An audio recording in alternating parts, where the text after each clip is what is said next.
Welcome back and today we're going to be chatting to someone who's dear to me. Limpho Letlala is the founder and managing director of Nyota Events.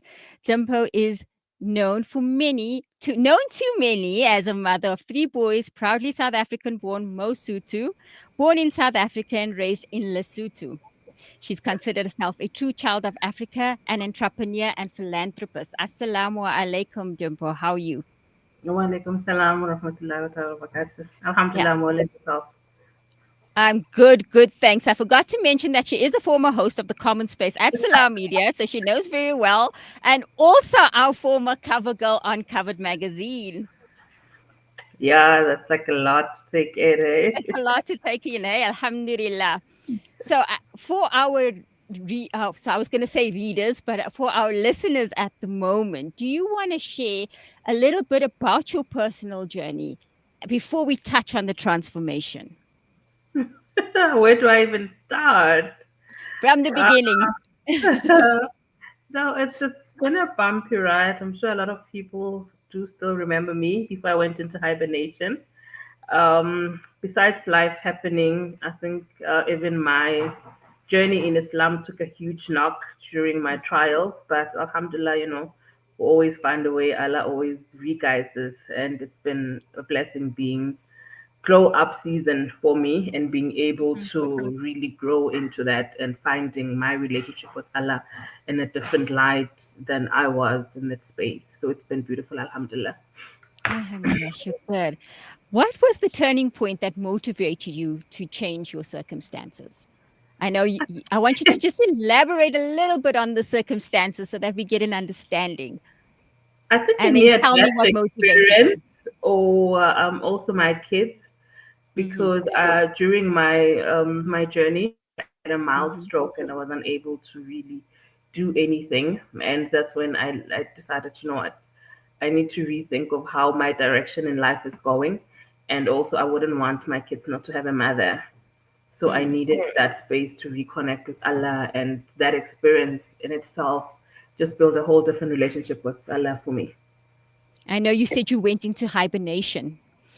Was that where you went and found your connection? Because I know they say when you go into hibernation, like our prophet did in the cave, is that something similar? The hibernation really happened when my life was a turmoil. I just Mhm. went off the radar with everything, and I was just, I was just living as days come. But the biggest hibernation for me and resurfacing when I did the cover, Fisher, was then out of the real hibernation, reworking my relationship with my kids, reworking my relationship with my husband, and rebuilding my relationship with Allah. I mean, so yes, that was your winter phase, right? I know you like to talk about the seasons. So That was your winter that phase. was my biggest winter season. It was the phase. It was the longest one because it went on for a couple of years. Hmm. But I'm glad it happened because now I know better about handling all the seasons that come in life and Yes, everything gracefully. gracefully. So, what season are we in now? What season of your life are you in now? We're having a bit of summer, Uh autumn, huh. and spring. We're not in winter. We passed the winter season, so we blend in between the spring. But there's a lot of spring because there's a lot of blooming that's happening in my life currently. Mm-hmm. Mm-hmm. And I think it's in the spirit of being content of where you are and Mm-hmm. being able to give gratitude, because I wouldn't be having all of the things that are happening in my life had I not gone through that journey and had I not rebuilt my relationship with Allah, because I relate to it Hmm.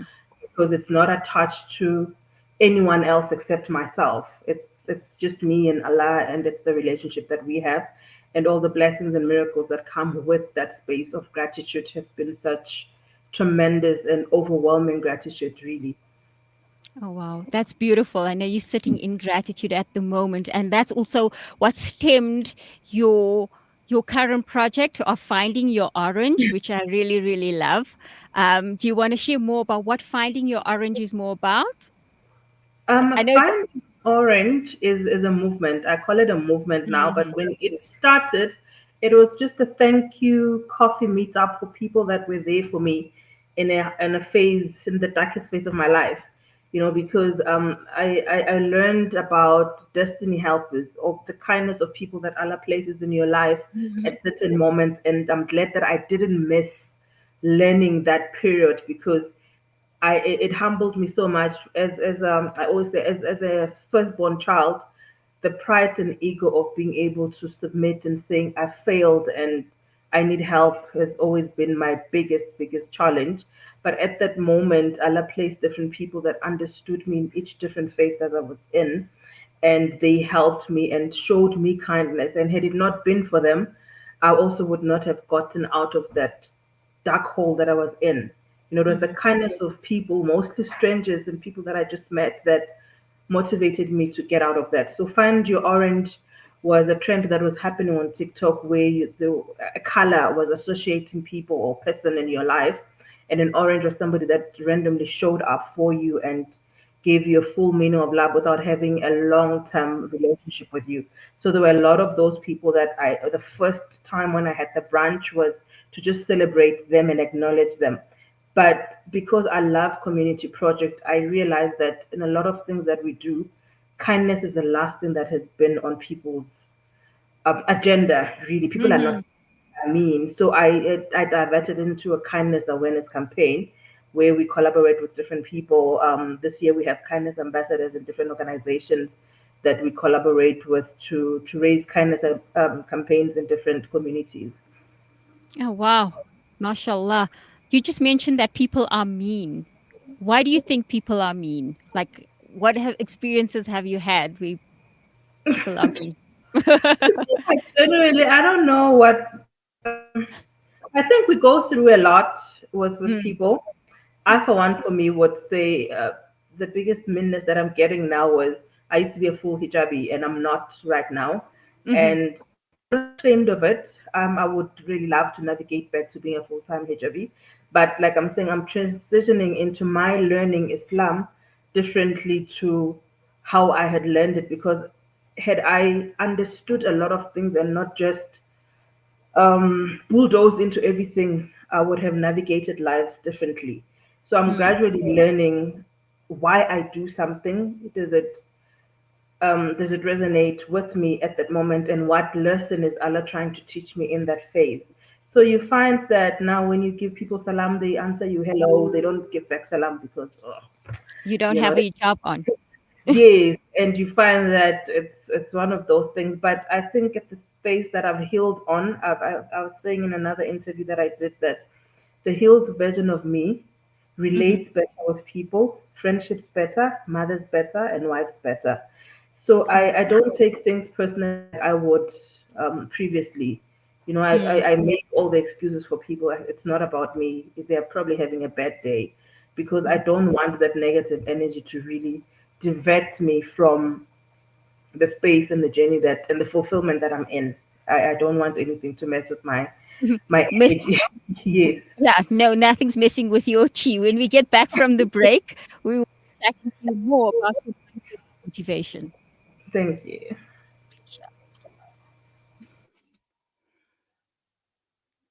Every child feels loved, secure, and cared for. At Beit Halima Sadia Orphanage, we are not just providing a roof over their heads, we're giving orphan children a chance for a brighter future. For just 1,500 rands a month or 18,000 rands a year, you can sponsor an orphan and transform their life. Your contribution covers essentials like food, clothing, tuition, therapy, and more, ensuring they grow in a nurturing, supportive environment. Any donation is accepted as well as daily scheduled donations. EFT directly into our account.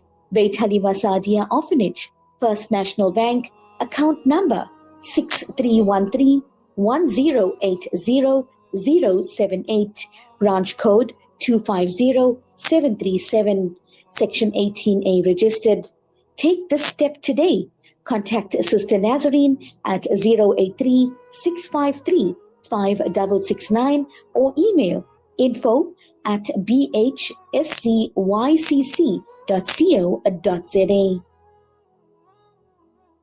Shimmer, sparkle, captivate. Nothing less than a masterpiece. Droplets of gold inspires precious design. Platinum bursts with intricate freshness, and every pure diamond becomes more than just a girl's best friend. Voda Gold Gem Jewelers, where timeless dreams become a reality. Come to us. We tailor-make designer gold, platinum, and diamond jewelry. Trade in or remodel your old gold. Clad yourself with classy name-branded watches. We offer insurance valuation and freezer card calculation. Visit us at 534 Ridge Road, Overport, or call 031 208 9142. Voda Gold Gem Jewelers, manufacturers of fine gold and diamond jewelry. There's no smell that takes me back to the comfort of my childhood than the smell of black seed oil being applied by my nanny. Now I'm using Tib black seed in my own home to soothe sniffles and coughs, to help with digestion and immunity, and of course, as part of my beauty routine. After all these years, I've come to appreciate the wisdom in finding comfort and shifa in trusted treatments like Tib black seed. You can find Tib black seed at all leading pharmacies or find out more at blackseed.co.za.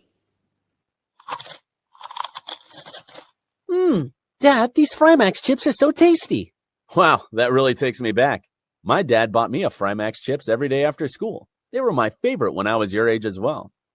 Quality is at the very heart of what we do, and that's why we ensure that every Frymax packet is filled with the beautiful goodness and flavor-packed taste that you've come to expect from us since 1982. Frymax, from generation to generation. They say breakfast is the most important meal of the day, yet many children go to school hungry because of poverty. Penny Appeal South Africa's Breakfast Club aims to get a warm, hearty meal to underprivileged children so they can spend their day prospering in their schoolwork. Help feed a needy learner for only 5 Rand a day, or 150 Rand a month. Or visit our website www.pennyappeal.org.za or call 031 1100 573 to find out how you can donate. Penny Appeal South Africa. Small change, big difference. For all your gold jewelry requirements, from custom diamond pieces to gold investment coins, there's only one name, Randery Jewelers. Visit us at 151 Stephen Dlamini Road, Musgrave, or stay informed by following us on Instagram and Facebook at Randery Jewelers, the family name you can trust. Salam Media, your spiritual companion this Ramadan. Compassion in Action, founder and managing director of Nyota Events, Limpho Aishah Letlala is with us today, and we're speaking about her journey. Welcome back, Limpho. I know we left off with us in the negative energy, so let's bring in some good energy. What do you say about that? Right. Yeah. Okay. How did you develop the resilience and mindset that you needed to succeed? Wow. Because life doesn't really give you a choice, but as a person, actually, I don't like failure, but I've taken so much knocks that everything that came was just hitting on a brick wall.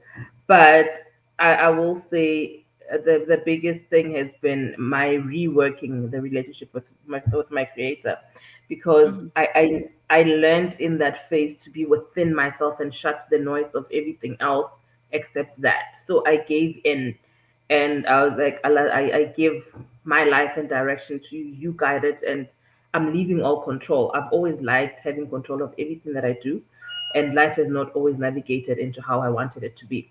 So I let go of the control, and I learned to relearn how to listen to Allah in the direction that He's guiding me. And this is why I am here and here doing what I do. And how's that journey been going? Like the relearning. I love that you forgot everything else and you went back into relearning. How's that journey going for you so far? It's beautiful. It's beautiful because you're in a space of contentment. Like really, it's like I say, I relation better with everything, even with my kids. I had to relearn to be a different mother, a different whole person together, who's not shouting, who's not angry, who is very accommodating. And it's been, there are days when it's a bit difficult, Mm. But I think 90% of the time it's really very fulfilling. I'm less sick because I was previously always very sick, whatever. So I'm in a space of gratitude all the time. Like I'm grateful for every moment, whether something worked out or it didn't work out. There's a reason for why something turned out the way it is. But I'm forever grateful, and that space of gratitude is the one that keeps me going into the resilience that I'm in. So, space of gratitude is like a daily routine. What other daily routines helped you stay focused and determined? I learned to meditate. I didn't know how to meditate because as people, there's just so much that's happening where you're forever on your phone. I was one person that could not be in a space of silence and solitude. If I'm not on the phone, I have to be speaking to somebody else. So I think I was afraid of my own company. I had to Mm. learn to be within myself, so I can literally sit in silence and just think and be within my thoughts now. So the routine of meditating and the routine of being conscious in how I respond to certain things, or how I react to how something is affecting me, is a daily routine of my life. Wow. Again, mindfulness comes in and intention. They both come in again from our previous conversation with Sabiha. How beautiful it ties in together. Who are your biggest inspirations or mentors during this journey of yours? Oh wow, I have a whole book. I have a black book that I need to do awards for all the people that have been so amazing. But I'll start with you, for Oh, instance, because it's you sort of were the light that really got me out of that. Sorry, I'm not gonna move a bit. I forgot to charge my laptop. All right. that's Okay. So I think at the time when I reconnected with you after so many years was when mm, I'd made an intention that I need to get out of this hole. I need to share my story and share my journey and be as authentic and real how Allah wanted me to put it out there with my failures, my brokenness, and come out with all my flaws. And sometimes it's shame because of the stuff that happened, the journey and the detouring from everything. And a friend of mine called Minky Tokwani. She was the light.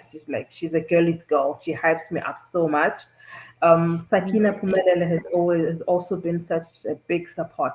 And funny enough, in the years back, me and her were not close, but we've always related very well. And she's been a support structure even in my darkest time, even when I was away and going through my phase where I was not sure whether I was Muslim or not. She never treated me somehow.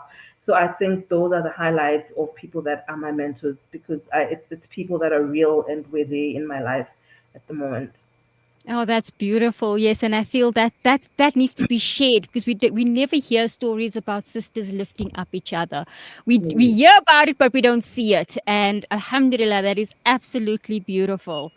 What advice would you give to women facing extreme hardships who dream of starting their own business or starting their own journey? What advice would you give them, my sister? Oh, they don't mind entrepreneurship.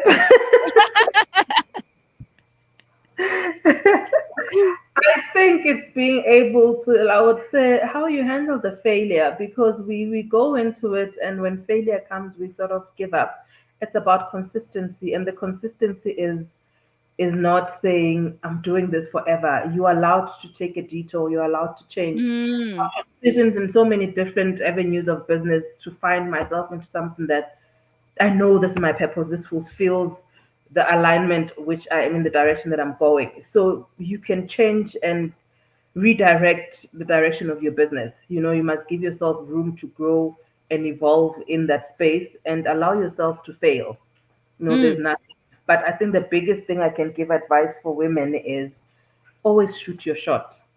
Because had I not written an email to you and said I want to share my story, I would not have been able to give that platform. So you shoot your mhm, shot. The worst that you can get is a no, and then you learn how to move forward. We must never shy away from wanting to do something, because you putting yourself out there is saying I'm confident enough and I trust myself into I am value enough to be able to say I want this for myself, and you grow into that. So opportunities are there.